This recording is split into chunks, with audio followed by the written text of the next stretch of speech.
Hello my dear friends, very good evening to everyone. जितने भी हमारे दोस्त हैं, आप सभी लोगों को वेरी गुड इवनिंग। चलिए दोस्तों, आज के इस करंट अफेयर सेशन में आप सभी लोगों का स्वागत है। जितने भी हमारे दोस्त इस समय जुड़े हुए हैं हमारे साथ इस डेली करंट अफेयर सेशन में, आज हम लोग डिस्कस करने वाले हैं करंट अफेयर के नए क्वेश्चन। और जल्दी से आप लोग सेशन को एक बार लाइक कर दीजिए, शेयर कर दीजिए अपने सारे दोस्तों के बीच, ताकि आपका सेशन में सारे आपके दोस्त ज्वाइन हो सकें। ठीक है, चलिए दोस्तों शुरू करते हैं हमारा आज का करंट अफेयर, जिसमें हम लोग क्या यहाँ पर डिस्कस करने वाले हैं। Total we are going to discuss here 35 आपके लगभग 30 जो हैं करंट अफेयर के क्वेश्चन, और साथ में 10 आपके जीएस सेक्शन के क्वेश्चन, जिसमें आपके हिस्ट्री, ज्योग्राफी, पॉलिटी, इकोनॉमिक्स या फिर साइंस के क्वेश्चन हो सकते हैं। ठीक है, चलिए आइए बढ़ते हैं अपने सेशन की तरफ दोस्तों, और शुरू करते हैं अपना आज का topic. Let us start the session. एक बार सेशन को आप लोग जल्दी से शेयर कर दीजिए सारे दोस्तों के बीच में। ठीक है, चलिए दोस्तों, सफलता तब मिलती है जब आपके सपने आपके बहाने से बड़े हो जाते हैं। याद रखिएगा, हमेशा आपके सपने जो हैं, जब आपको उनके ऊपर, बहानों के ऊपर विजय मिल जाती है, तभी आपके सपने सच होते हैं। तो बहाने बनाना बंद कीजिए, मेहनत कीजिए और सफलता की तरफ कदम बढ़ाइए। ठीक है, चलिए आइए बढ़ते हैं हमारे पहले क्वेश्चन की ओर डियर। पहला क्वेश्चन आपके सामने है कि देश के कितने एयरपोर्ट पर जो है आपका चेहरे से पहचान आधारित जो प्रणाली है मार्च 2022 से लॉन्च की जाएगी। यानी ये एयरपोर्ट जो है आपका, वहां पर चेहरे से पहचान की जाएगी। किस चीज से डियर? चेहरे से पहचान किया जाएगा एयरपोर्ट पर। ठीक है, तो वो कितने जो है एयरपोर्ट स्टेशनों पर इसको चालू किया गया, ये आपको यहाँ पर आंसर बताना है। कितने एयरपोर्ट पर इसको स्टार्ट किया गया है आपके चेहरे से पहचान प्रणाली को? तो डियर जल्दी से कमेंट में आंसर बताइएगा। क्वेश्चन नंबर फर्स्ट का आंसर 1 हो जाएगा, 2 हो जाएगा, 3 या फिर 4? क्या हो जाएगा हमारा correct answer? Be fast everyone, जल्दी से सभी दोस्तों के कमेंट यहाँ पर कमेंट बॉक्स में आंसर आने चाहिए। ठीक है, तो कितने एयरपोर्ट पर ये चेहरे से पहचान आधारित प्रणाली लागू होने वाली है डियर? तो याद रखिएगा, टोटल 4 स्टेशनों पर। कितने? टोटल 4 स्टेशनों पर ये आपकी प्रणाली जो है लागू होने वाली है, टोटल 4 स्टेशनों पर। ठीक है, वो स्टेशन कौन कौन से हैं तो उसको नोट कर लीजिएगा। पहला है आपका वाराणसी। ठीक है, वाराणसी आपका सबसे पहला है।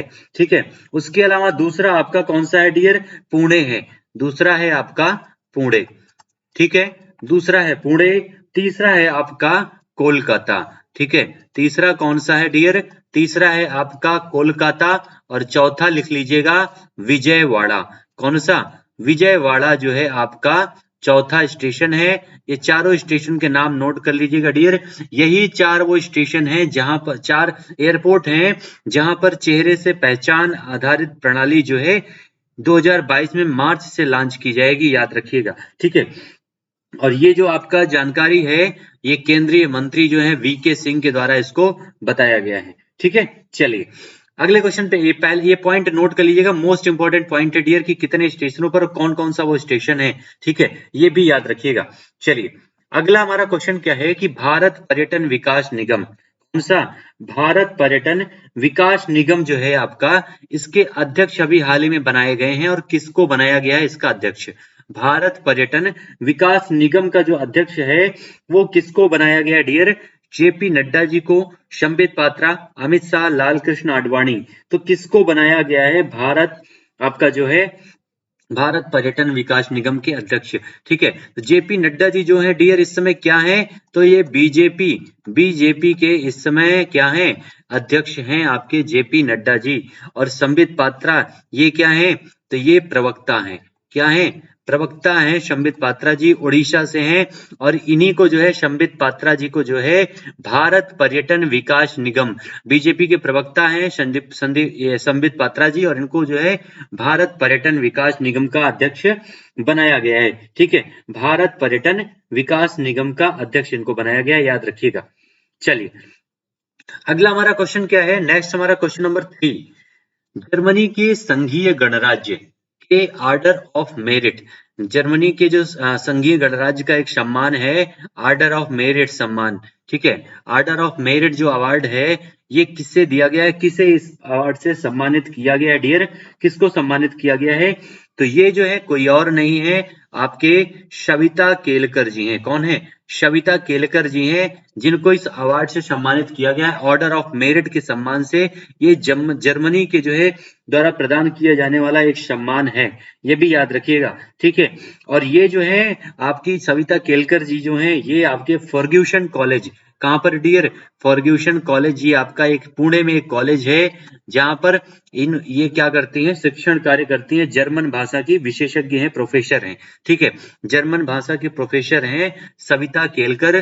पुणे में जो कॉलेज है आपका फर्ग्यूसन कॉलेज, और इनको ये सम्मान आपका ऑर्डर ऑफ मेरिट सम्मान दिया गया है। ठीक है, जो गुवेनगेल गोरहर्ड हैं, मोरहर्ड इसमें जो है डियर, ये आपके जर्मनी के महावाणिज्य दूत हैं। ये भी नाम याद रखिएगा, इन्हीं के द्वारा ये अवार्ड इनको दिया गया है। जर्मनी के महावाणिज्य दूत हैं आपके कौन?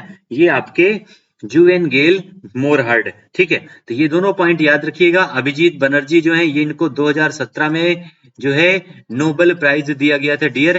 किसके लिए?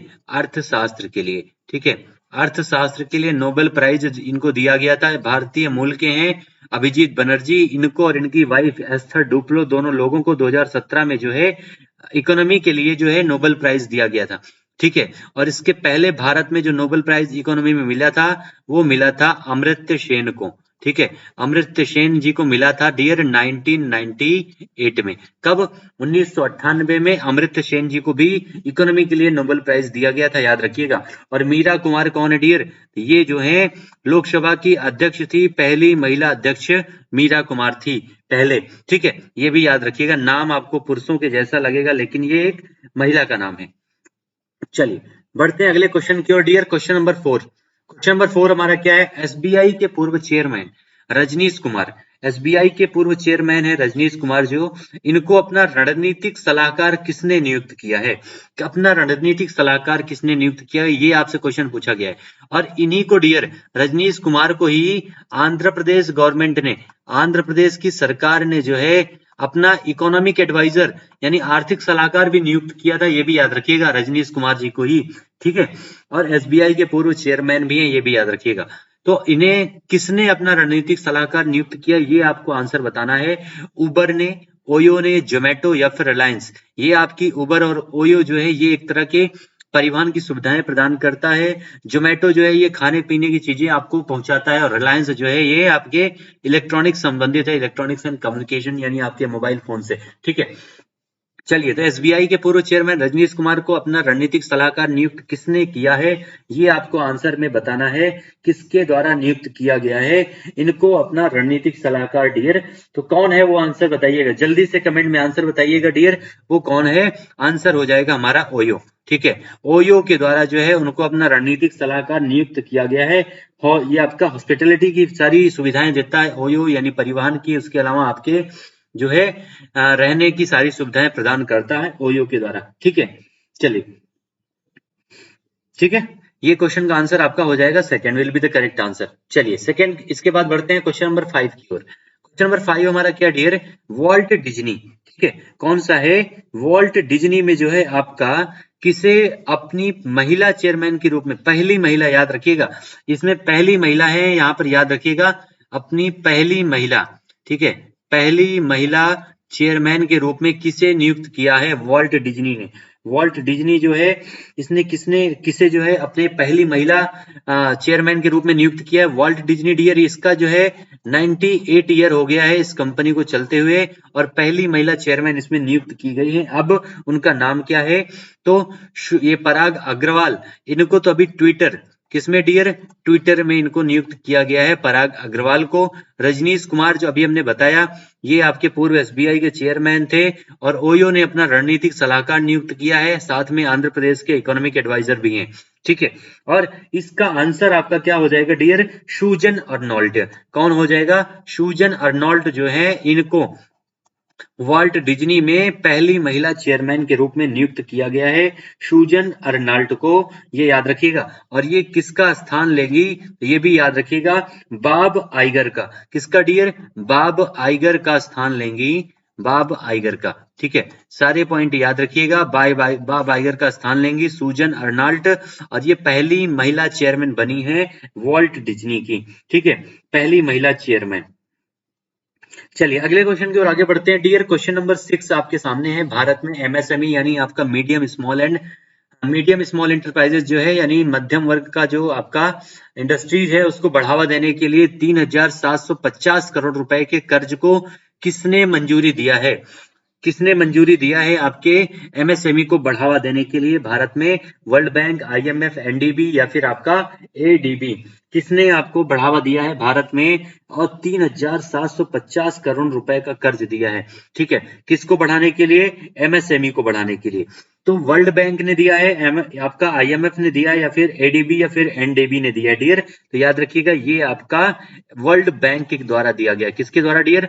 वर्ल्ड बैंक के द्वारा दिया गया है आपका एमएससी को बढ़ाना देने के लिए।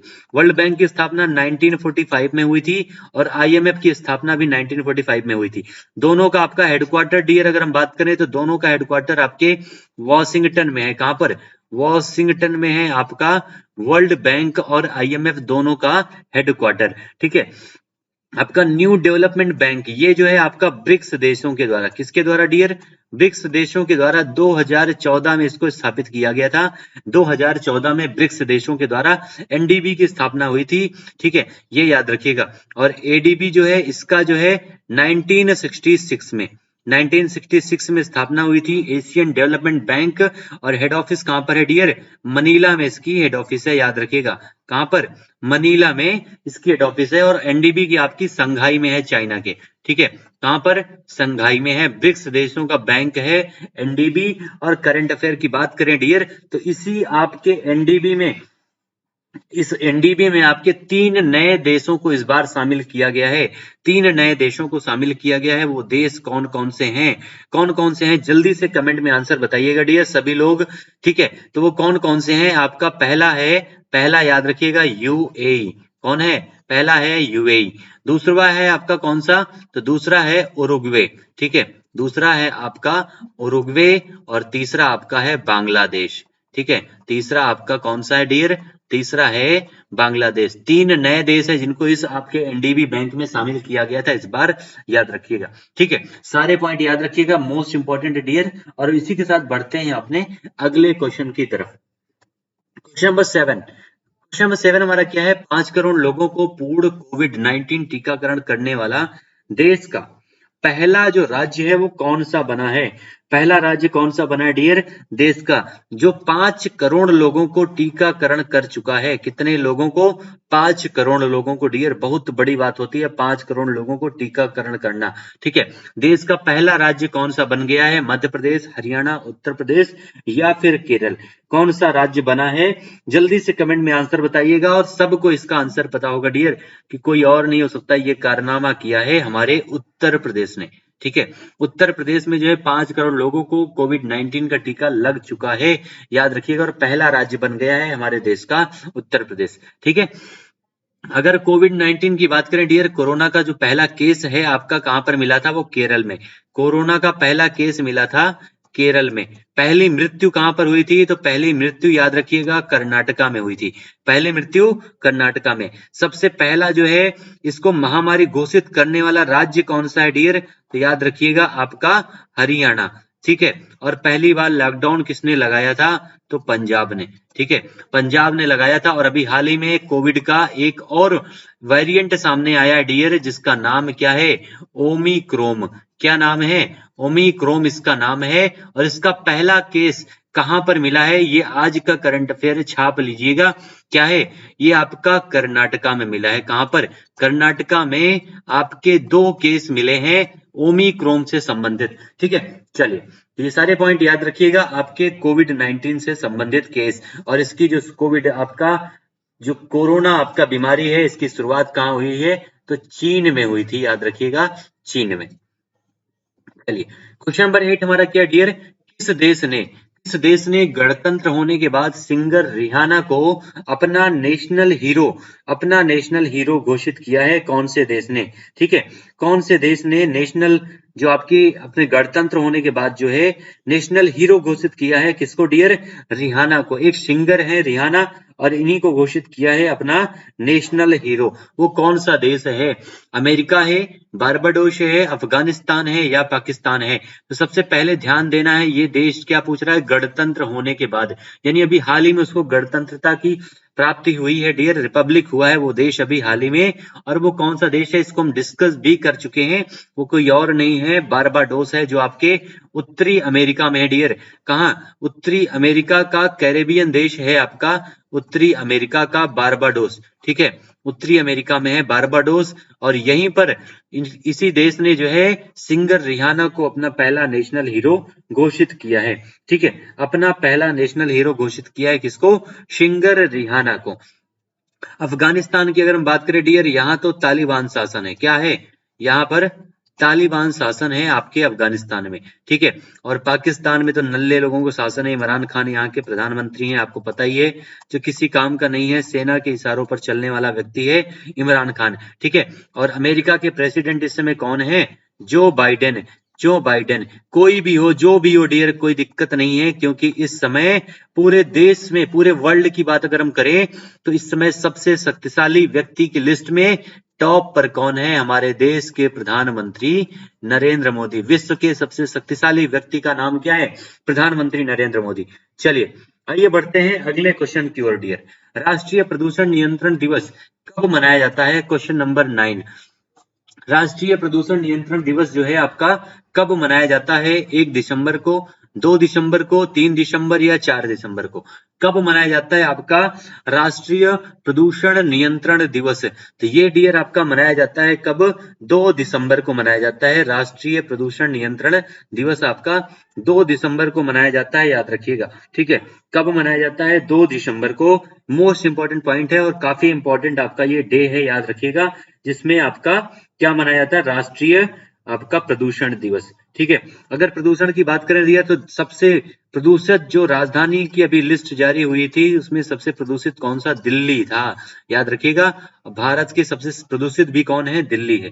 ठीक है, दूसरे नंबर पर पाकिस्तान की कैपिटल थी लाहौर। ठीक है, दूसरे नंबर पर कौन था? पाकिस्तान की कैपिटल लाहौर थी दूसरे नंबर पर। चलिए अगले क्वेश्चन की ओर आगे बढ़े। क्वेश्चन नंबर 10 है हमारा डियर। एक बार जितने भी हमारे दोस्त इस सेशन में जुड़े हुए हैं, सेशन को एक बार लाइक कर दीजिएगा, शेयर कर दीजिएगा जितने भी आपके दोस्त हैं। और सेशन को अगर आपको चैनल को आपने अभी तक सब्सक्राइब नहीं किया तो सब्सक्राइब जरूर कर लीजिएगा। ठीक है, चलिए डियर बढ़ते हैं अपने अगले क्वेश्चन की ओर। पहला क्वेश्चन आपके सामने है नेक्स्ट हमारा, कि किस भारतीय एथलीट को वुमेन ऑफ द ईयर 2021 का अवार्ड मिला है? किस भारतीय एथलीट को जो है वुमेन ऑफ द ईयर 2021 का जो अवार्ड मिला है, ये आपका किसको दिया गया है? मीराबाई चानू को, एमसी मैरीकॉम को, अंजू बाबी जॉर्ज या सुनील कुमार को? किसको दिया गया है आपका women of the year award 2021? Mirabai Chanu, MC Mary Kom. पहला पदक भारत को ओलंपिक में दिलाने वाली महिला कौन सी डियर? मीराबाई चानू। ठीक है, भारत की सुपर मॉम के नाम से किसको जाना जाता है? एमसी मैरी कॉम को। ठीक है, अंजू बाबी जॉर्ज, इन्हीं को जो है दिया गया है आपका क्वेश्चन नंबर 10 का आंसर क्या हो जाएगा? सी हो जाएगा। तीसरा, अंजू बाबी जॉर्ज को जो है women of the year award 2021 से सम्मानित किया गया dear. Women of the athlete, इनको वुमेन ऑफ द ईयर का अवार्ड दिया गया 2021 का अंजू बाबी जॉर्ज को। ठीक है, चलिए इन्होंने जो है 2016 में एक एकेडमी खोली थी डियर युवाओं के लिए। ठीक है, युवाओं को बढ़ावा देने के लिए इन्होंने 2016 में एक युवा महिलाओं के लिए एकेडमी खोली थी इन्होंने। और 2005 में वर्ल्ड एथलेटिक्स फाइनल में स्वर्ण पदक जीता था अंजू बाबी जॉर्ज ने। ये भी पॉइंट याद रखिएगा, मोस्ट इंपोर्टेंट पॉइंट है। 2002 में जो है इनको 2002 में डियर इनको जो है अर्जुन पुरस्कार दिया गया था 2002 में। 2004 में जो है इनको जो है पद्मश्री पुरस्कार दिया गया था 2004 में, पद्मश्री पुरस्कार। ठीक है, पद्मश्री आपका 2004 में इनको दिया गया था। उसके अलावा इन्हें 2003 में जो है खेल रत्न से सम्मानित किया गया था। ठीक है, खेल रत्न पुरस्कार से भी इनको 2003 में सम्मानित किया जा चुका है, याद रखिएगा। सारे पॉइंट मोस्ट इंपोर्टेंट है डियर, और केरल की है अंजू बाबी जॉर्ज। ठीक है, सुनील कुमार जो कौन है? तो ये भारत के एकमात्र खिलाड़ी पुरुष हैं जो 2 बार जो है लगातार 2 ओलंपिक में मेडल जीतने वाले खिलाड़ी हैं। और इस बार सिंधु जो है 2 बार मेडल जीतने वाली, लगातार 2 ओलंपिक में मेडल जीतने वाली दूसरी महिला खिलाड़ी बन गई है सिंधु। ठीक है, चलिए नेक्स्ट हमारा क्वेश्चन क्या है, क्वेश्चन नंबर 11, 7वां डॉक्टर एम एस स्वामीनाथन पुरस्कार, 7वां जो है आपका doctor M S Swaminathan award जो है किसने जीता है डियर? प्रवीण कुमार, संबित पात्रा, जगमोहन रेड्डी या फिर शशिकांत दास? तो आंसर क्या हो जाएगा इसका? तो ये अवार्ड जो आपका जीता है डियर, ये जीता है किसने? प्रवीण कुमार जी ने। किसने? प्रवीण कुमार जी ने जीता है आपका ये अवार्ड। कौन सा? Doctor M S Swaminathan. कौन सा इसका सेशन था डियर? तो 7वां अवार्ड था, ये भी याद रखिएगा। ठीक है, कौन सा? 7वां आपका अवार्ड था एम एस स्वामीनाथन पुरस्कार का। ठीक है, और ये है कौन आपके? ठीक है, ये आपके प्रवीण कुमार हैं कौन डियर? तो ये जो हैं आपके राज्य कृषि विश्वविद्यालय तेलंगाना के जो हैं प्रोफेसर हैं, कुलपति हैं। ठीक है, प्रवीण कुमार जो है तेलंगाना के राज्य कृषि विश्वविद्यालय के कुलपति हैं, ये भी याद रखिएगा। ठीक है, और ये आपका जो अवार्ड है हर 2 वर्ष पर इसको दिया जाता है, और ये इसका 7वां जो है संस्करण है, 7वां संस्करण है, याद रखिएगा। ठीक है, चलिए, और ये एम एस स्वामीनाथन जो है कौन है डियर? तो ये भी याद रखिएगा, हरित क्रांति के भारत में जनक। ठीक है, हरित क्रांति के भारत में जनक कहे जाते हैं एम एस स्वामीनाथन। हरित क्रांति की शुरुआत कब हुई थी? 1967 में। ठीक है, 1967 में इसकी शुरुआत हुई थी, याद रखिएगा। चलिए, नेक्स्ट हमारा क्वेश्चन नंबर 12 है, ग्लोबल गेटवे योजना की घोषणा किसके द्वारा की गई है? ग्लोबल गेटवे की योजना जो है, इसकी घोषणा किसके द्वारा की गई है डियर? ग्लोबल गेटवे योजना की, ठीक है, किसके द्वारा की गई है इसकी? कि यूरोपियन यूनियन, वर्ल्ड बैंक, आपका संयुक्त राष्ट्र संघ या फिर अफ्रीकन यूनियन, किसके द्वारा की गई है ग्लोबल गेटवे योजना की घोषणा डियर? तो ये किया गया है आपका यूरोपियन यूनियन के द्वारा। किसके द्वारा डियर? तो यूरोपियन यूनियन। इसका हेडक्वार्टर कहां पर है? ब्रुसेल्स में है। कहां पर? ब्रुसेल्स में आपका है यूरोपियन यूनियन का हेडक्वार्टर, ब्रुसेल्स यानी आपके बेल्जियम में। ठीक है, यहीं पर आपका नाटो का हेडक्वार्टर भी है, नॉर्थ अटलांटिक ट्रीटी ऑर्गेनाइजेशन। ठीक है, तो ब्रुसेल्स में इसकी हेडक्वार्टर है, यूरोपियन यूनियन, और इसी के द्वारा ग्लोबल गेटवे योजना की शुरुआत की गई है, जिसका उद्देश्य क्या है? 2027 तक जो है 300 अरब यूरो जो है इकट्ठा करना है, जिससे दुनिया भर के सार्वजनिक और निजी बुनियादी ढांचों को मजबूत किया जा सके। कितना डियर? 300 अरब यूरो, इसका लक्ष्य है 2027 तक। ठीक है, यूरोपियन यूनियन के द्वारा इसको शुरू किया गया है। आंसर हो जाएगा हमारा फर्स्ट। क्लियर है सारी चीजें? चलिए, बढ़ते हैं अगले क्वेश्चन की ओर। नेक्स्ट हमारा क्वेश्चन क्या dear? Question number 13, Andhra Pradesh और ओडिशा में जवाद, नाम याद रखिएगा, जवाद नामक जो है आपका, जवाद नाम का एक तूफान फिर से आ गया है, चक्रवात। ठीक है, जवाद नाम का एक चक्रवात है, पढ़ लीजिएगा डियर, क्योंकि आपकी लाइफ में चक्रवात ना आए इसके लिए बहुत ज्यादा जरूरी है ये क्वेश्चन। ठीक है, चक्रवात, आंध्र और ओडिशा में जवाद नाम का एक चक्रवात का खतरा बना हुआ है, जिसका हाल ही में जो आया है, इसका नाम क्या रखा गया है और किसने रखा है? किस देश के नाम रखा गया? इसका नाम जवाद है, और किस देश के द्वारा इसका नाम रखा गया? इसके पहले आया था गुलाब, किसने रखा था? पाकिस्तान ने। ठीक है, और ये जवाद नाम किसने रखा है? ओमान ने, सऊदी अरब, ईरान या फिर पाकिस्तान? किसके द्वारा रखा गया है डियर? ये जो आपका नामकरण है ये किया गया है सऊदी अरब के द्वारा। किसके द्वारा? सऊदी अरब के द्वारा ये आपका नामकरण किया गया है, जिसका नाम क्या होता है? जवाद मतलब होता है उदार या फिर दयालु। ठीक है, नाम याद रखिएगा, जवाद का मतलब होता है उदार या दयालु, जिसका नामकरण किया गया है। ये आपका तूफान जो है बहुत ही उदार है, और इसमें बिल्कुल भी नुकसान होने वाला नहीं है, फिर भी आपका हाई अलर्ट जारी कर दिया गया है जो कोस्टल एरियाज हैं इंडिया के। ठीक है, भारत के मोस्टली आंध्र प्रदेश और उड़ीसा को इफेक्ट करने वाला है जवाद। चलिए, क्वेश्चन नंबर 14 हमारा क्या डियर? फॉर्च्यून इंडिया के द्वारा जारी 50 सबसे शक्तिशाली रानी लक्ष्मीबाई, ठीक है, 50 शक्तिशाली महिलाओं की सूची जो है अभी जारी की गई है। इसमें शीर्ष पर कौन है? ये क्वेश्चन आपसे पूछा गया है, शीर्ष पर कौन है डियर? 50 जो आपकी सबसे शक्तिशाली भारतीय महिलाओं के बारे में जो लिस्ट जारी हो, 5 वो 50 भारतीय वीरांगना कौन है जो इस समय शीर्ष पर है डियर? तो पहला कौन है इसमें? निर्मला सीतारमण। जो हमारा आंसर हो जाएगा वो क्या हो जाएगा? निर्मला सीतारमण जो है ये पहले नंबर पर है, याद रखिएगा, पहले नंबर पर है 2021 में। लेकिन 2020 में कौन था? तो नीता अंबानी। 2020 में नीता अंबानी थी पहले नंबर पर, सबसे शक्तिशाली महिलाओं की सूची में भारत में। ठीक है, और इस बार कौन है? निर्मला सीतारमण, हमारी जो फाइनेंस मिनिस्टर हैं, वित्त मंत्री निर्मला सीतारमण।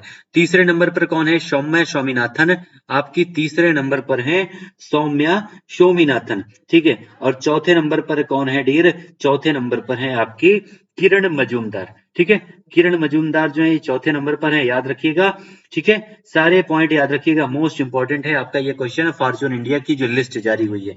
अगला क्वेश्चन बढ़ते हैं डियर, नेक्स्ट क्वेश्चन की ओर। क्या है हमारा? कॉस्ट इंडिया लिविंग इंडेक्स में दुनिया का सबसे सस्ता शहर, ठीक है। दुनिया का सबसे, कल हमने पढ़ा था दुनिया का सबसे महंगा शहर, ठीक है। कौन सा था? कौन सा था डियर? कमेंट में आंसर करके बताइएगा। कॉस्ट ऑफ लिविंग इंडेक्स में जो है आपका दुनिया का सबसे सस्ता शहर कौन सा है? सबसे सस्ता का शहर कौन सा है? तेल अवीव, पेरिस, लंदन या फिर दमिश्क? कौन सा है? तो वो है आपकी सीरिया की राजधानी दमिश्क। कौन सा डियर? सीरिया की राजधानी है आपकी दमिश्क, जो है दुनिया का सबसे सस्ता शहर है, घूमने लायक है। लेकिन घूमने मत जाइएगा दोस्तों, क्योंकि आतंक फैला हुआ है उस क्षेत्र में, ठीक है। वहां पर आईएसआईएस का कब्जा है, जो Islamic state of Iraq and Syria जो है, इस आतंकी संगठन का कब्जा है, याद रखिएगा। अब कास्ट ऑफ लिविंग इंडेक्स में सबसे सस्ता देश यही है, क्योंकि यहाँ पर कोई जाना नहीं चाहता है, ठीक है। चलिए क्वेश्चन नंबर 16 हमारा क्या है? महिलाओं को सशक्त बनाने के लिए, महिलाओं को सशक्त बनाने के लिए ऊषा इंटरनेशनल के साथ किसने समझौता किया है? ऊषा इंटरनेशनल के साथ किसने समझौता किया है महिलाओं को सशक्त बनाने के लिए डियर? महिलाओं को सशक्त बनाने के लिए, ठीक है। ऊषा इंटरनेशनल के साथ किसने समझौता किया है? एसबीआई ने, आरबीआई ने, एचडीएफसी या फिर पीएनबी ने? किसने समझौता किया है? ये किया है एसबीआई ने। स्टेट बैंक ऑफ इंडिया ने ये समझौता किया है, स्टेट बैंक ऑफ इंडिया ने। इसके जो अध्यक्ष हैं, इसके जो इस समय चीफ है, उनका नाम क्या है? कमेंट में आंसर बताइएगा। कल भी हमने पूछा था, आपने आंसर नहीं दिया है, तो याद रखिएगा डियर, कौन है? दिनेश कुमार खारा, ठीक है। दिनेश कुमार खारा जी इसके जो है इस समय प्रेसिडेंट हैं एसबीआई के, ठीक है। आरबीआई में कौन है? तो शशिकांत दास। और ये आपका एक प्राइवेट बैंक है जिसकी स्थापना 1994 में हुई थी, एचडीएफसी। पीएनबी 1892 किसी भारतीय के द्वारा स्थापित पहला बैंक था, याद रखिएगा, ठीक है। चलिए अगले क्वेश्चन की ओर आगे बढ़ते हैं। क्वेश्चन नंबर 17 हमारा क्या है? अंतरराष्ट्रीय दास प्रथा उन्मूलन, कौन सा डियर? अंतरराष्ट्रीय दास प्रथा उन्मूलन जो है आपका कब मनाया जाता है? 1 दिसंबर, 2 दिसंबर, 3 दिसंबर, 4 दिसंबर? आपका अभी हाल ही में हमने पढ़ा था, कौन सा राष्ट्रीय प्रदूषण नियंत्रण दिवस अभी मनाया गया है? 2 दिसंबर को आपका, ठीक है। और ये आपका राष्ट्रीय प्रदूषण नियंत्रण दिवस मनाया क्यों जाता है डियर? तो याद रखिएगा, इसी दिन आपका 2 दिसंबर को ही 1984 में क्या हुआ था? भोपाल गैस त्रासदी हुई थी। भोपाल गैस त्रासदी हुई थी, जिसमें आपका MIC, कौन सा? Methyl isocyanate, MIC dear, MIC MIC जो है इसमें लीक हो गया था और हजारों लोग इसमें मारे गए थे भोपाल में 2 दिसंबर 1984 में, ठीक है। और इसीलिए जो है आपका ये राष्ट्रीय प्रदूषण दिवस मनाया जाता है 2 दिसंबर को, ठीक है। और ये आपका अंतरराष्ट्रीय दास प्रथा उन्मूलन दिवस कब मनाया जाता है? ये भी आपका 2 दिसंबर को मनाया जाता है, इसको भी याद रखिएगा। और भारत में दास प्रथा की समाप्ति की घोषणा किसने किया था डियर? तो सबसे पहले जो है अकबर ने 1562 में, 1562 में अकबर के द्वारा दास प्रथा के उन्मूलन की शुरुआत की गई थी, ठीक है, 1562 में। चलिए क्वेश्चन नंबर 18 हमारा क्या है? द अंबुजा स्टोरी किसकी आत्मकथा है? द अंबुजा स्टोरी किसकी आत्मकथा है? नरोत्तम शेख सरिया का, विजय माल्या, मुकेश अंबानी या फिर गौतम अडानी? किसकी जो है द अंबुजा स्टोरी किसकी आत्मकथा है डियर? ये है नरोत्तम शेख सरिया, ठीक है। नरोत्तम शेख सरिया का ये आपका आत्मकथा है द अंबुजा स्टोरी, ठीक है। विजय माल्या कौन है? ये एक भगोड़ा इंसान है डियर, भगोड़ा है जो बेंगलोर का पहले जो है बेंगलोर का मालिक था, जो आपकी बैंगलोर जो टीम है आईपीएल में जो खेलती है उसका मालिक था विजय माल्या, ठीक है। मुकेश अंबानी रिलायंस इंडस्ट्रीज के हेड हैं और गौतम अडानी ये अडानी ग्रुप के चीफ हैं इस समय। गौतम अडानी याद रखिएगा। अहमदाबाद और जयपुर जो आपका हवाई अड्डा है उसका देखभाल की जिम्मेदारी किसकी है? गौतम अडानी की है, उन्हीं के अंडर में सारे कंस्ट्रक्शन वहां पर हो रहे हैं। क्वेश्चन नंबर 19 हमारा क्या है? प्रसिद्ध तेलुगु फिल्म गीतकार और पद्मश्री विजेता सीताराम शास्त्री जी का भी हाल ही में निधन हो गया है, और ये किस राज्य से संबंधित हैं डियर? जल्दी से आंसर बताइएगा। तमिलनाडु से हैं, केरल से हैं या फिर आपके वो कहां से हैं, आंध्र प्रदेश या फिर गुजरात से हैं। जल्दी से आंसर बताइएगा। कि प्रसिद्ध तेलुगु फिल्म गीतकार और पद्मश्री, 2 पॉइंट याद रखिएगा, पहले तेलुगु फिल्म गीतकार हैं और साथ में पद्मश्री विजेता भी हैं, ठीक है, साथ में पद्मश्री विजेता भी हैं डियर, और सीताराम शास्त्री जी इनका नाम है, इनका निधन हो गया है, ठीक है। और ये किस राज्य से संबंधित हैं, किस राज्य से संबंधित हैं, जल्दी से कमेंट में आंसर बताइएगा। तमिलनाडु, केरल, आंध्र प्रदेश, तमिलनाडु, केरल, आंध्र प्रदेश, जल्दी से आप लोग कमेंट में आंसर बताइएगा, बी फास्ट एवरीवन, ठीक है।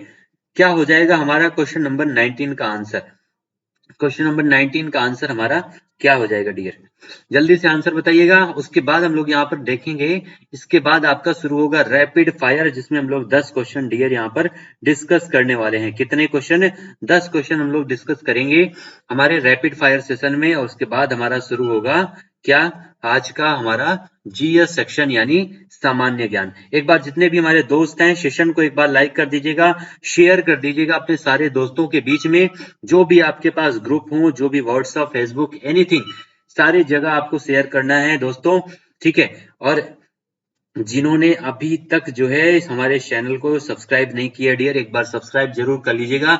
ये आपका अपना चैनल है जिसपे आपकी सारी क्लासेस, जो भी आपके अपडेट्स होने वाले हैं, वो सारी चीजें आपको यहाँ पर मिलेंगी, ठीक है, सारी चीजें आपको यहाँ पर मिलने वाली हैं डियर, तो याद रखिएगा। चलिए आइए देखते हैं हमारा क्वेश्चन क्या था। क्वेश्चन हमारा क्या है कि आपका प्रसिद्ध तेलुगु फिल्म गीतकार जो आपके पद्मश्री विजेता भी हैं, इनको जो है हाल ही में इनका निधन हो गया है, और ये कौन से राज्य से संबंधित हैं, यही आपका क्वेश्चन है, ठीक है। तो कौन से राज्य से संबंधित हैं, किसी का अभी तक आंसर नहीं आया, एक बार आंसर सभी लोग दीजिएगा जल्दी से, ठीक है, सभी लोग आंसर दीजिएगा डियर, किसी का आंसर नहीं आया तो याद रखिएगा ये आपके तमिलनाडु के हैं, ठीक है, कहाँ के, तमिलनाडु, कहाँ के डियर, तमिलनाडु के, ठीक है। चलिए क्वेश्चन नंबर 20 हमारा क्या है, आईपीएल की किस टीम के कोच एंडी फ्लावर, इस नाम से तो वाकिफ होंगे डियर, ये आपके भारतीय टीम के कोच भी रह चुके हैं, भारतीय टीम के कोच भी रह चुके हैं, ये भी याद रखिएगा, एंडी फ्लावर, ठीक है। और ये आईपीएल की किस टीम के कोच थे, और इन्होंने अपने पद से इस्तीफा दे दिया है, भाई साहब भाग गए हैं छोड़ करके टीम को, ठीक है, इन्होंने अपने पद से क्या दिया दिया, इस्तीफा दे दिया है। वो कौन सा टीम है, Kings 11 Punjab, royal challenger Bangalore, Chennai super Kings या फिर मुंबई इंडियंस, कौन सी टीम है, तो वो है आपका चेन्नई सुपर, ये आपकी किंग्स 11 पंजाब, किंग्स 11 पंजाब यानी आपकी राहुल की टीम है, के एल राहुल इसके कैप्टन है ना डियर, के एल राहुल, प्रीति जिंटा की टीम है, के एल राहुल इसके कैप्टन है, याद रखिएगा, ठीक है। चलिए, और ये जो है आपकी टीम है सबसे ज्यादा बार आईपीएल जीतने वाली धमाकेदार टीम है मुंबई इंडियंस। आइए डियर बढ़ते हैं आग की तरफ, ठीक है, रैपिड फायर शुरू होने वाला है, जल्दी से सेशन को शेयर कर दीजिए, लाइक कर दीजिएगा, उसके बाद बढ़ते हैं अपने क्वेश्चन की ओर। चलिए पहला क्वेश्चन आपके सामने क्या डियर, इस कंपनी ने ग्रोसरी डिलीवरी सर्विस इंस्टामार्ट में 5,250 करोड़ रुपए का निवेश करने का फैसला किया है, भाई साहब 5,250 करोड़ रुपए का, ठीक है, कौन है वो, कौन सी कंपनी है डियर, तो याद रखिएगा स्विगी, ठीक है, ऑर्डर करते होंगे आप सभी लोग स्विगी पे, ठीक है, ये आपका कंपनी है स्विगी, जिसने जो है इंस्टामार्ट में 5,250 करोड़ रुपए का निवेश करने का फैसला लिया है। जल्दी से स्विगी से ऑर्डर कीजिए, कुछ मंगाइए ताकि उसका फिर से बजट बढ़ जाए, ठीक है। चलिए क्वेश्चन नंबर सेकंड हमारा क्या है डियर, वित्त वर्ष 2021-22 21-22 की दूसरी तिमाही में भारत की जीडीपी वृद्धि दर कितनी रही है, 2021-22 में दूसरी तिमाही की बात हो रही है, दूसरी तिमाही में जो आपकी वृद्धि दर रही है कितनी कितनी रही है डियर, तो ये आपकी रही है 8.4%, कितना 8.4% रही है भारत की जीडीपी यानी ग्रॉस डोमेस्टिक प्रोडक्ट, इसकी वृद्धि दर भारत की, ठीक है, किसी देश की वृद्धि का अनुमान उसकी जीडीपी से लगाया जाता है डियर, याद रखिएगा, ठीक है। और इसकी जो है गणना कौन करता है, तो जो सांख्यिकी आयोग है वो उसके द्वारा इसकी गणना की जाती है, याद रखिएगा। चलिए क्वेश्चन नंबर 3 क्या है हमारा, सियोमारा, सियोमारा कास्त्रो, नाम बड़ा गजब का है, ठीक है, सियोमारा जो कास्त्रो है किस देश की पहली महिला राष्ट्रपति चुनी गई है, सियोमारा कास्त्रो को किस देश की पहली महिला राष्ट्रपति चुना गया है डियर, तो होंडुरस की, ठीक है, कहाँ की? होंडुरस की पहली महिला। इस समय महिलाएं राष्ट्रपति बहुत चुनी जा रही है, बहुत अच्छी बात है। पूरे वर्ल्ड के लिए महिलाओं का आगे बढ़ना पूरे वर्ल्ड के लिए अच्छा संकेत है, बहुत अच्छी बात है। चलिए क्वेश्चन नंबर 4 हमारा क्या है? प्रोफेसर रफीकुल इस्लाम का हाल ही में निधन हो गया है, जो किस देश के विद्वान थे? तो ये किस देश के विद्वान थे डियर? बांग्लादेश के। कहाँ के? शेख हसीना, जहाँ की प्रधानमंत्री हैं बांग्लादेश के। चलिए क्वेश्चन नंबर 5 हमारा क्या है? Alipore geological garden. Alipore geological garden dear जो है आपका, वहां पर जानवरों को गोद लेने की प्रथा शुरू हुई है। बताइए, अभी तक बच्चों को गोद लिया जाता था, अब जानवरों को, जिनको जिनको जानवर पसंद है जाइए जूलॉजिकल गार्डन में और गोद लीजिए, वहां पर चूहे खरीदिए चाहे शेर। चलिए, जो भी आपको गोद लेना हो आप ले सकते हैं, ठीक है। चलिए, तो कौन सा है? Alipur zoological garden. जानवरों को गोद लेने की शुरुआत की गई है और किस राज्य में है डियर? ये आपका है पश्चिम बंगाल में। कहां पर? पश्चिम बंगाल, ममता दीदी के राज्य में इसकी शुरुआत की गई है। क्वेश्चन नंबर 6 हमारा क्या डियर? महिला बैलन डी और पुरस्कार। बैलन डी और पुरस्कार कल हमने पढ़ा था, पुरुष में किसको मिला है? लियोनल मेसी को डियर। किसको? लियोनल मेसी को मिला है ये आपका पुरुष में। लेकिन ये पूछा जा रहा है महिला, महिला में लियोन आपका बैलन डी और पुरस्कार 2021 किसने जीता है? ये एलेक्सिया पुटेलस, ये है, इन्होंने जीता है एलेक्सिया पुटेलस। और ये कौन से देश की हैं? तो याद रखिएगा, स्पेन की। कहाँ की डियर? स्पेन की हैं ये आपकी एलेक्सिया पुटेलस। क्वेश्चन नंबर 7 है धरणी पोर्टल। धरणी पोर्टल की शुरुआत किस राज्य में की गई है? धरणी पोर्टल यानी जमीन की रख रखाव, उसके देख रेख, सारे कागजात के लिए जो है एक पोर्टल की शुरुआत की गई जिसका नाम है धरणी पोर्टल। और कहां पर शुरू हुआ डियर? ये वही राज्य है जिसका निर्माण 2014 में हुआ था। कब? 2014 में, यानी तेलंगाना। चंद्रशेखर राव जी यहाँ के मुख्यमंत्री हैं तेलंगाना के। क्वेश्चन नंबर 8 हमारा क्या है? एशिया की पहली सौर ऊर्जा सक्षम टेक्सटाइल मिल का उद्घाटन कहां पर किया गया है? एशिया की पहली सौर ऊर्जा सक्षम टेक्सटाइल मिल का उद्घाटन जो है कहां पर किया गया डियर? तो ये पहली सौर ऊर्जा है, याद रखिएगा, पहली सौर ऊर्जा सक्षम मिल है, याद रखिएगा, मोस्ट इंपॉर्टेंट है। और ये कहां पर किया गया है? महाराष्ट्र में। ठीक है, महाराष्ट्र में इसका उद्घाटन किया गया है। अगला क्वेश्चन क्या है डियर हमारा? आईआईटीएम। आईआईटीएम का मतलब समझ रहे हैं? आईआईटी मद्रास। आईआईटी मद्रास के जीयूवीआई ने किसे अपना ब्रांड एम्बेसडर बनाया है? तो किसको बनाया डियर? स्मृति मानधाना, भारतीय महिला क्रिकेट टीम की विस्फोटक बल्लेबाज स्मृति मानधाना को बनाया है आईआईटीएम के जीयूईआई ने अपना ब्रांड एम्बेसडर। क्वेश्चन नंबर 10 क्या है हमारा? Naoroji pioneer of India nationalism ने एनआईएफ बुक प्राइज 2021 जीता है, जो किसकी पुस्तक है? ये किताब किसकी है? Naoroji pioneer of India nationalism किसकी बुक है? ये आपकी दिनयार पटेल की डियर। इसकी दिनयार पटेल की किताब है। इसको जो है एनआईएफ बुक प्राइज 2021 दिया गया है। ठीक है, चलिए अब बढ़ते हैं डियर हमारे आज के सामान्य ज्ञान की तरफ। जितने भी दोस्त हैं हमारे इसी सामान्य ज्ञान की बात पर जल्दी से एक बार लाइक कर दीजिएगा सेशन को और शेयर कर दीजिएगा अपने सारे दोस्तों को, जो भी सामान्य ज्ञान पढ़ने वाले आपके दोस्त हों। ठीक है, सबको इनवाइट कीजिएगा कि आइए जल्दी से आंसर दीजिए। सब लोग आंसर भी दीजिएगा कमेंट में। चलिए क्वेश्चन नंबर पहला आपके पास है ऋग्वेद। वेदों से शुरुआत हुई है आज के सामान्य ज्ञान की। ठीक है, किसी भी अच्छे काम की शुरुआत हमेशा किसी शुभ चीज से करनी चाहिए, हमने आज की है वेदों से। चलिए, ऋग्वेद में कितने मंडल हैं ये आपको आंसर बताना था। तो कितने मंडल हैं डियर? ऋग्वेद में आपके 10 मंडल हैं। ठीक है, ऋग्वेद में आपके 10 मंडल हैं, याद रखिएगा। 1028 सूक्त हैं ऋग्वेद में। ठीक है, 1028 सूक्त हैं। इसी ऋग्वेद में आपके तीसरे मंडल में जो है आपके गायत्री मंत्र का उल्लेख किया गया डियर, याद रखिएगा। गायत्री मंत्र का उल्लेख ऋग्वेद के तीसरे मंडल में किया गया है। और ये गायत्री मंत्र लिखा किसके द्वारा किया गया है? विश्वामित्र के द्वारा। ठीक है, गायत्री मंत्र किसने लिखा है डियर? विश्वामित्र ने लिखा है गायत्री मंत्र। ठीक है, गायत्री मंत्र। और इसी ऋग्वेद के 9वें मंडल जो है उसको सोम देवता को समर्पित किया गया है। किसको? सोम देवता को समर्पित किया गया है 9वें मंडल को। दोनों मंडल याद रखिएगा, यही दो मंडल हैं जो आपके एग्जाम में काफी ज्यादा पूछे जाते हैं। 1028 सूक्त हैं टोटल, 10 मंडल हैं और इसके जो पाठक होते हैं उनको होत्र के नाम से जानते हैं, ऋग्वेद के पाठक को। ठीक है, चलिए क्वेश्चन नंबर दूसरा हमारा क्या डियर, आगरा की स्थापना, आगरा का पेठा बहुत फेमस है और यहीं पर है आपका ताजमहल। ठीक है, चलिए आगरा की स्थापना किसने की थी, ये आपसे क्वेश्चन पूछा गया था।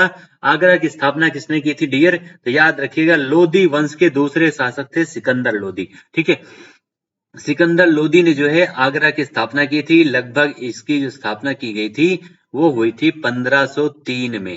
ठीक है, 1503 से 4 में जो है आगरा की स्थापना की गई थी सिकंदर लोधी के द्वारा। चलिए क्वेश्चन नंबर तीसरा हमारा क्या डियर, स्वेज नहर का निर्माण, स्वेज नहर का निर्माण कब हुआ था, स्वेज नहर का निर्माण कब हुआ था डियर, तो 1869 में निर्माण हुआ था और ये आपका भूमध्य सागर, ठीक है, भूमध्य सागर और भूमध्य सागर जो है और आपका रेड सी, ठीक है, लाल सागर, भूमध्य सागर और लाल सागर जो है उसी को जोड़ती है आपकी स्वेज नहर, याद रखिएगा।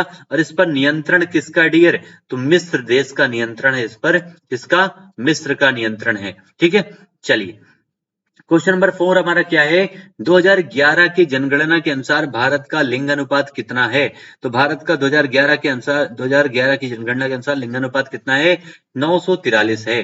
ठीक है, 943 है। सबसे कम कहां पर है, हरियाणा, हरियाणा में सबसे कम है। ठीक है, हरियाणा ये वही राज्य है जो बोलता है मारी छोरियां छोरों से कम है के, जब छोरों से कम नहीं है तो लिंगानुपात बढ़ाओ। ठीक है, चलिए हरियाणा में सबसे कम लिंगानुपात है, याद रखिएगा। अगला क्वेश्चन हमारा क्या डियर, क्वेश्चन नंबर 5, भारत का राष्ट्रपति शपथ किसके समक्ष लेता है, जो भारत का राष्ट्रपति है, तीनों सेनाओं का जो मुखिया है डियर, वो किसके समक्ष शपथ लेता है, क्योंकि सबसे बड़ी पोस्ट राष्ट्रपति की है, तो शपथ किसके सामने लेता है, तो कोई कितना भी बड़ा हो कानून से बड़ा नहीं हो सकता, कानून के हाथ बहुत लंबे होते हैं, है ना। चलिए तो भारत के मुख्य न्यायाधीश के सामने शपथ लेता है भारत का राष्ट्रपति, भारत के मुख्य न्यायाधीश के सामने भारत का राष्ट्रपति शपथ लेता है, याद रखिएगा, भारत के मुख्य न्यायाधीश के सामने। ठीक है, क्वेश्चन नंबर 6 हमारा क्या है, राष्ट्रपति से ही संबंधित है कि राष्ट्रपति की क्षमादान की जो शक्ति है वो किस अनुच्छेद के तहत आती है, तो आर्टिकल 72 के तहत आती है, आर्टिकल 72। ठीक है, चलिए क्वेश्चन नंबर 7 हमारा क्या डियर है, भारत की राष्ट्रीय आय और प्रति व्यक्ति आय की गणना जो है सर्वप्रथम किसके द्वारा की गई थी, तो दादा भाई नौरोजी, किसके द्वारा, दादा भाई नौरोजी, इनका नाम है the great old man, grand old man of India, इनको नाम से जाना जाता है, दादा भाई नौरोजी को। 1867 में जो है इनको, इन्होंने इसकी गणना की थी, दादा भाई नौरोजी ने इकोनॉमी की गणना की थी भारत के और वहां के लोगों की। ठीक है, और भारतीय राष्ट्रीय कांग्रेस के 3 बार अध्यक्ष भी चुने गए थे, ये भी याद रखिएगा, 3 बार अध्यक्ष चुने गए थे दादा भाई नौरोजी। क्वेश्चन नंबर 8 हमारा क्या है, क्वेश्चन नंबर 8 हमारा क्या डियर, क्वेश्चन नंबर 8, अशिक्षा को समाप्त करने के लिए सर्व शिक्षा अभियान, सब पढ़ो सब पढ़ो सब बढ़ो, ठीक है, कब शुरू किया गया था आपका सर्व शिक्षा अभियान, तो ये शुरुआत की गई थी डियर 2001 में। कब शुरू किया था, 2001 में आपका सर्व शिक्षा अभियान की शुरुआत की गई थी। अब हम पहुंच चुके हैं अपने अंतिम क्वेश्चन की तरफ, बल का मात्रक क्या होता है, बल का मात्रक क्या होता है, बल का आंसर हम बताएंगे, कार्य का मात्रक क्या होता है आप लोग कमेंट सेक्शन में बताएंगे। ठीक है, बल का मात्रक न्यूटन होता है डियर, कार्य का मात्रक क्या है, कमेंट सेक्शन में आंसर दीजिएगा। चलिए लास्ट क्वेश्चन आपके सामने है, अंतिम है क्वेश्चन नंबर 10, मनुष्य के शरीर की सबसे बड़ी ग्रंथि कौन सी है, तो वो ग्रंथि है यकृत ग्रंथि। ठीक है, यकृत जो है सबसे बड़ी ग्रंथि है और मनुष्य के शरीर की। इसी के साथ में आपका अंतिम क्वेश्चन समाप्त होता है। जितने भी हमारे दोस्त हैं एक बार सेशन को इसी के साथ जो है लाइक कर दीजिएगा, शेयर कर दीजिएगा अपने सारे दोस्तों के बीच में और क्वेश्चन जरूर भेजिएगा अपने दोस्तों को, जरा देखो तो किसने कितनी पढ़ाई की है। ठीक है, चलिए मिलते हैं डियर फिर से अपने अगले सेशन में नए नए क्वेश्चन के साथ में, नए नए टॉपिक के साथ में और सारे जीएस के क्वेश्चन के साथ में। ठीक है, होप सो आप लोगों ने एंजॉय किया होगा आज के सेशन का। ठीक है, मिलते हैं अपनी अगली क्लास में, तब तक के लिए आप सभी लोगों को थैंक यू सो मच। मजा कीजिए, एंजॉय कीजिए, पढ़ाई कीजिए, लेकिन कुछ भी कीजिए सक्सेस मिलनी चाहिए। ठीक है, चलिए thank you so much to all my dear friends.